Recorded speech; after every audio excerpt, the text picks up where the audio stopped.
കണ്ണാറയിൽ നാട്ടുകാരെ വിറപ്പിച്ച മൂർഖൻ പാമ്പിനെ പിടികൂടി. കണ്ണാറ ഉദയപുരം കോളനിയിൽ കഴിഞ്ഞ ദിവസമാണ് മൂർഖൻ പാമ്പിനെ പിടികൂടിയത്. കഴിഞ്ഞ ദിവസം ഉച്ചതിരിഞ്ഞ് 4:30 പഠനം കഴിഞ്ഞ് വരികയായിരുന്ന കുട്ടികളാണ് റോഡിന് കുറുകെ ഇണം ചേരുകയായിരുന്ന 2 പാമ്പുകളെ കാണുന്നത്. കുട്ടികൾ ബഹളം വെച്ച് തൊട്ടടുത്ത വീട്ടുകാരെ അറിയിച്ചു. ആളുകൾ ഓടിക്കൂടി. തുടർന്ന് പഞ്ചായത്ത് അംഗം രേഷ്മ സജീഷിനെ വിവരമറിയിച്ചു. തൊട്ടടുത്ത നിമിഷം തന്നെ പഞ്ചായത്ത് അംഗം വനപാലകരെ വിവരമറിയിക്കുകയും ചെയ്തു. ഇതേ തുടർന്ന് deputy range forest officer TK Lohithakshan, SFOമാരായ K Abdulla, K Prasad, BFO M Girish Kumar, FW Dinesh എന്നിവർ സ്ഥലത്തെത്തുകയും ചെയ്തു. അപ്പോഴേക്കും പാമ്പുകൾ റോഡിനോട് ചേർന്ന പൊത്തിലേക്ക് പോയി. ഡെപ്യൂട്ടി റേഞ്ചർ TK ലോഹിതാക്ഷന്റെ നിർദ്ദേശപ്രകാരം വനവകുപ്പിന്റെ പാമ്പ് പിടുത്തക്കാരായ KG ലിജു, ജോജു മുക്കാട്ടുകര എന്നിവർ ചേർന്ന് പൊത്തിൽ നിന്നും ഒരു പാമ്പിനെ പിടികൂടി. മറ്റൊരു പാമ്പ് രക്ഷപ്പെട്ടു. നാട്ടിൻപുറങ്ങളിൽ സാധാരണഗതിയിൽ കണ്ടുവരുന്ന പുല്ലാണി മൂർഖനെയാണ് ഇവിടെ നിന്നും പിടികൂടിയതെന്ന് വനംവകുപ്പ് ഉദ്യോഗസ്ഥർ നാട്ടുകാരെ അറിയിച്ചു.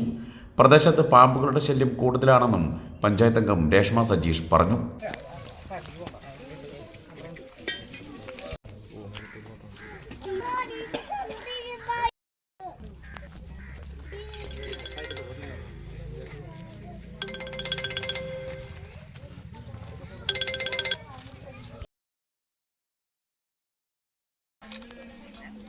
പാമ്പ്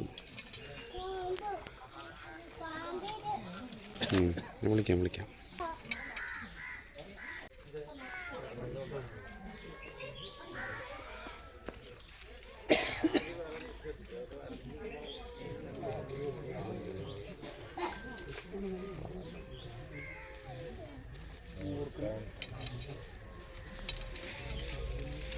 വണ്ടി ഒന്ന് അവിടെ നിർത്തുക.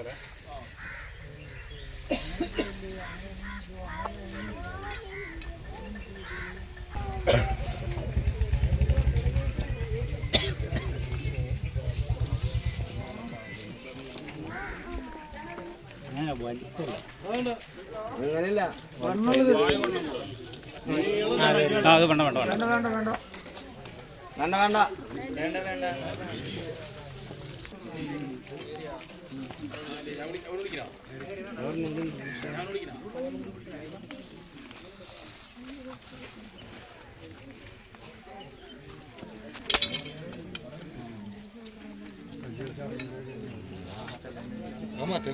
അവിടെ ഓരോടെ ഉണ്ട് അതിൻ്റെ ഉള്ളിൽ വീഡിയോ